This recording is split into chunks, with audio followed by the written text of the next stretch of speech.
नमस्कार दोस्तों, आपने कितनी बार एक प्रेरक पुस्तक को केवल अपनी नई मिली प्रेरणा को खोने के लिए पकड़ा है, जैसे ही आपने इसे पढ़ना समाप्त कर दिया है। प्रेरणा यह है कि एक महत्वपूर्ण परिवर्तन करने के लिए अचानक धक्का होता है, लेकिन यह समय के साथ फीका पड़ जाता है। एक बार जब आप उस बड़े लक्ष्य को हासिल कर लेते हैं, तो आगे क्या आता है जिस पर आप नजर गड़ाए हुए हैं। हालांकि यदि आपके पास एक सिस्टम सेटअप है, तो आप प्रतिदिन प्रगति करते रहेंगे। वे छोटे परिवर्तन जोड़ते हैं और स्थायी गति का निर्माण करते हैं। केवल एक लक्ष्य के लिए लक्ष्य बनाने के बजाय अपने लिए एक पहचान बनाने पर ध्यान केंद्रित करें जो आपको सही कार्य करने के लिए मार्गदर्शन करता है। यदि आप हर दिन प्रेरित महसूस करने के लिए लगातार संघर्ष कर रहे हैं, तो इसे रोकने का समय आ गया है। आदतें आपकी पहचान को आकार देती हैं। यह परमाणु आदत सारांश आपको उत्पादकता है में गोता लगाने में मदद करेगा, जो आपको स्थायी परिवर्तन लाने वाली नई आदतें बनाने में मदद करेगा। परमाणु आदतें सारांश एक नज़र में, यदि आप एक वर्ष के लिए प्रत्येक दिन 1% बेहतर हो सकते हैं, तो आप जब तक काम पूरा कर लेंगे, तब तक आप 37 गुना बेहतर हो जाएंगे। इसके विपरीत, यदि आप एक वर्ष के लिए प्रत्येक दिन 1% खराब हो जाते हैं, तो आप लगभग 0 हो जाएंगे। जेम्स क्लियर द्वारा परमाणु आदतें एक किताब है जो आपके जीवन में स्थायी परिवर्तन बनाने में छोटी आदतों की शक्ति के बारे में बात करती है। सामान्य और दोहराव वाली प्रेरक पुस्तकों के विपरीत, यह पुस्तक आपको बताती है कि वास्तविक परिवर्तन अनगिनत छोटे निर्णयों से आता है, न कि केवल प्रेरणा। लक्ष्यों पर ध्यान केंद्रित करने के बजाय एक प्रणाली के निर्माण पर काफी जोर दिया जाता है। असाधारण कहानी कहने, व्यक्तिगत उपाख्यानों और वास्तविक जीवन के उदाहरणों के साथ क्लियर आपको आत्मसुधार की यात्रा पर ले जाता है। आपके द्वारा सीखी गई प्रत्येक अवधारणा वैज्ञानिक अनुसंधान द्वारा समर्थित है, जिससे यह स्पष्ट हो जाता है कि आप परिणाम प्राप्त करेंगे। चाहे वह आदत लूप, 2 मिनट नियम, पहचान आधारित दृष्टिकोण, आदत स्टैकिंग या अधिकांश अन्य अवधारणाएं हों, इन सभी के पास एक कारण है कि वे क्यों काम करते हैं। स्पष्ट भी तत्काल सकारात्मक परिवर्तनों का पीछा करने जैसी आमतौर पर पालन की जाने वाली धारणाओं को तोड़ता है। इसके बजाय वह बताते हैं कि आपको हर दिन लगातार 1% तक सुधार करने की आवश्यकता है। उदाहरण के लिए, यदि आप एक दिन जिम जाते हैं, तो आप अपने पेट का निर्माण नहीं करेंगे। लेकिन लगातार 4 सप्ताह तक जिम जाने से आपके शरीर में सकारात्मक बदलाव आएगा। वह इस मिथक को भी तोड़ता है कि आदत एक समापन बिंदु है। वह बताते हैं कि जिम में कैब लेना जिम तक पहुंचने के अंतिम बिंदु के बजाय आदत का निर्माण करता है। क्लियर विभिन्न क्षेत्रों में कुछ महानतम उपलब्धियों के उदाहरण देता है और शानदार ढंग से डॉट्स को जोड़ता है, ताकि आपको यह समझने में मदद मिल सके कि ये रणनीति कैसे काम करती है, चाहे आप किसी भी चरण में हों। इसलिए एटॉमिक हैबिट्स आपका गो टू गाइड है यदि आप एक बुरी आदत भूल भुलिया में फंस गए हैं या खुद से पूछ रहे हैं, पृथ्वी पर मैं ऐसा क्यों करता हूं। चाहे आप पहले से ही हासिल कर रहे हों और अधिक तरस रहे हों, या केवल सुधार और बढ़ने का लक्ष्य रख रहे हों, यह पुस्तक मदद कर सकती है। जेम्स क्लियर द्वारा परमाणु आदतों से मुख्य टेकवे अपने व्यवहार में छोटे समायोजन करने पर ध्यान दें, क्योंकि छोटे बदलाव स्थायी सुधार की ओर ले जाते हैं। रणनीतिक रूप से आदत लूपक्यू, लालसा, प्रतिक्रिया और इनाम का उपयोग करें। एक नई आदत बनाने के लिए अपनी आदतों को उस पहचान के साथ संरेखित करें जिसे आप बनाना चाहते हैं, और अपनी आदतों को उस व्यक्ति को सुदृढ़ करने दें जिसे आप बनना चाहते हैं। एक मौजूदा दिनचर्या में एक नई आदत को एकीकृत करें।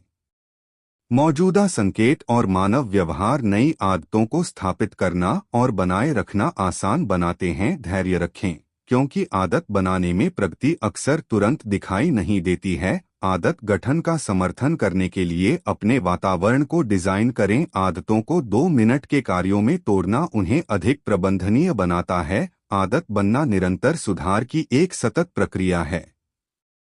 इसलिए परिस्थितियों में बदलाव के साथ अपनी आदतों को समायोजित करने के लिए तैयार रहें। अच्छी आदतें बनाना। परमाणु आदतों के 4 नियमों का टूटना। क्लियर के मानव व्यवहार परिवर्तन के 4 नियम आदत लूप की अवधारणा से उपजे हैं।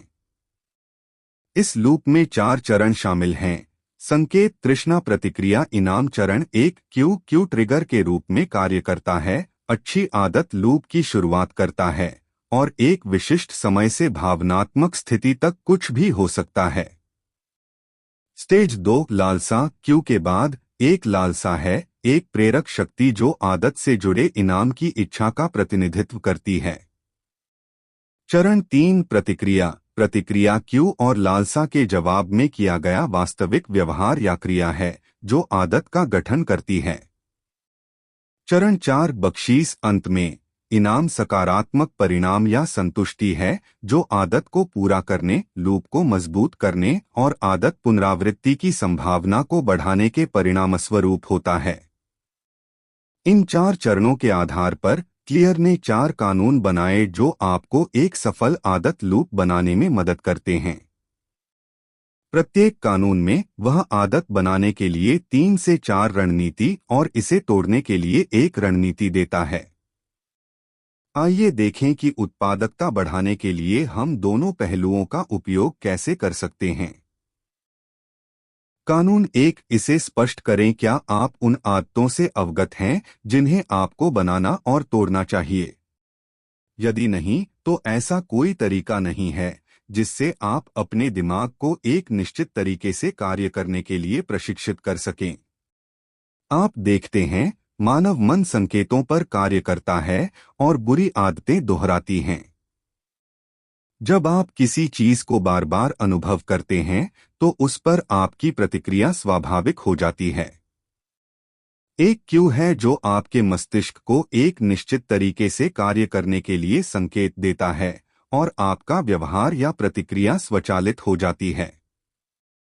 जैसा कि स्पष्ट उल्लेख है, संग्रहालय क्यूरेटर को कला के एक प्रामाणिक टुकड़े और एक विशेषज्ञ रूप से उत्पादित नकली के बीच अंतर को समझने के लिए जाना जाता है, भले ही वे आपको ठीक से नहीं बता सकते हैं कि कौन से विवरण उन्हें बंद कर देते हैं। क्यों? क्योंकि वे वर्षों से बार बार प्रामाणिक कला की पहचान कर रहे हैं। छोटे अंतराल इतने प्रासंगिक हो जाते हैं कि एक नज़र इसे पकड़ लेती है। हम यह नहीं सोच सकते कि यह वास्तविक है, लेकिन अदृश्य संकेत उनके दिमाग को ट्रिगर करते हैं। इन संकेतों को लेने और व्यवहारों को स्वचालित करने के लिए आपको अधिक जागरूक होना होगा। ऐसा करने के कुछ तरीके यहाँ दिए गए हैं। एक आदत स्कोरकार्ड। एक आदत स्कोरकार्ड एक चेकलिस्ट की तरह है जहां आप अपनी दैनिक गतिविधियों को संक्षेप में लिखते हैं। फिर आप यह पता लगाते हैं कि प्रत्येक आदत अपने प्रभाव में सकारात्मक, नकारात्मक या तटस्थ है या नहीं। आपकी आदत स्कोरकार्ड का लक्ष्य जागरूकता हासिल करना और प्रगति में योगदान देने या बाधा डालने वाले पैटर्न की पहचान करना है। इसे बनाना सरल है, आपको बस इतना करना है। काम या घर पर अपनी नियमित दैनिक गतिविधियों को सूचीबद्ध करें। प्रत्येक गतिविधि को सकारात्मक, नकारात्मक या तटस्थ के रूप में वर्गीकृत करें। प्रत्येक आदत को उसके समग्र प्रभाव के आधार पर रेट करें। समझें कि आपके वर्तमान व्यवहार उत्पादकता को कैसे प्रभावित करते हैं। सबसे कम स्कोर देखें। समय सीमा 2 तक पूर्ण कार्य सबमिट करें। अब देखें कि आपके सबमिशन से संबंधित कार्यों का स्कोर भी कम है। यदि आप इसे बदलना चाहते हैं और अपने कार्यों को समय पर सबमिट करना चाहते हैं, तो आपको यह करना होगा। उच्च प्राथमिकता वाले कार्यों पर अधिक कार्य करें, प्रगति की जांच करें और योजनाएं समायोजित करें। दिन पर चिंतन करें और कल के लिए बेहतर योजना बनाएं। आज के लिए आपके द्वारा निर्धारित कार्यों को समाप्त करें। यदि नहीं, तो आप समय सीमा को याद करना जारी रखेंगे और बोझ अगले दिन में स्थानांतरित हो जाएगा। 2 कार्यान्वयन का इरादा। कार्यान्वयन के इरादे में यह योजना बनाना शामिल है कि अपने लक्ष्यों तक पहुंचने के लिए कब और कहां विशिष्ट कार्रवाई करनी है। सबसे पहले अपनी मौजूदा आदतों में अंतर को स्पॉट करें। उदाहरण के लिए पहले बताए गए उदाहरण में आप कार्य पूरा करते हैं लेकिन दिन को प्रतिबिंबित करने के लिए समय आवंटित नहीं करते हैं। अब इस तरह एक लक्ष्य निर्धारित करें, मैं अपने दिन पर प्रतिबिंबित करूंगा और कल शाम 5 बजे की योजना बनाऊंगा। दूसरे, आप आदत स्टैकिंग का उपयोग कर सकते हैं। एक मौजूदा आदत के साथ एक नई आदत को जोड़ने के लिए एक तकनीक। उदाहरण के लिए अपने वर्तमान कार्यों पर कार्य पूर्ण कर लेने के बाद मैं उन प्राथमिकता कार्यों पर विचार करूंगा जिन्हें मैं पूर्ण नहीं कर सका। अंत में अपने वातावरण में बेहतर आदतों के संकेतों को प्रेरित करें। जैसा कि स्पष्ट कहा गया है, प्रेरणा ओवररेटेड है, पर्यावरण अक्सर अधिक मायने रखता है। यदि आप अपने लक्ष्यों को बेहतर ढंग से प्रतिबिंबित करना चाहते हैं तो लक्ष्य ट्रैकिंग ऐप्स देखें जो आपकी प्रगति को बनाए रखने में आपकी सहायता करते हैं। आप एक विजन बोर्ड भी सेट कर सकते हैं जो आपको कार्रवाई करने के लिए मजबूर करता है। 3. एक बुरी आदत को तोड़ना, इसे अदृश्य बनाना। क्या आप जानते हैं कि उच्च आत्मनियंत्रण वाले लोग आकर्षक परिस्थितियों में कम समय बिताते हैं? वे क्यों के संपर्क को कम करते हैं जो बुरी आदतों का कारण बनता है, उन्हें खत्म करने के लिए। उदाहरण के लिए आप ड्रिंक के लिए बाहर जाने, अपने जीवन साथी के साथ समय बिताने या कुछ उत्पादक करने के लिए दिन खत्म होने का इंतजार करते हैं। लेकिन दिन के अंत में आप खुद को सोशल मीडिया के माध्यम से ब्राउज करते हुए पाते हैं। इस परिदृश्य में आपको इन संकेतों अपने फोन से खुद को दूर करना चाहिए जब तक कि आप वह नहीं करते जो आप करने का इरादा रखते हैं।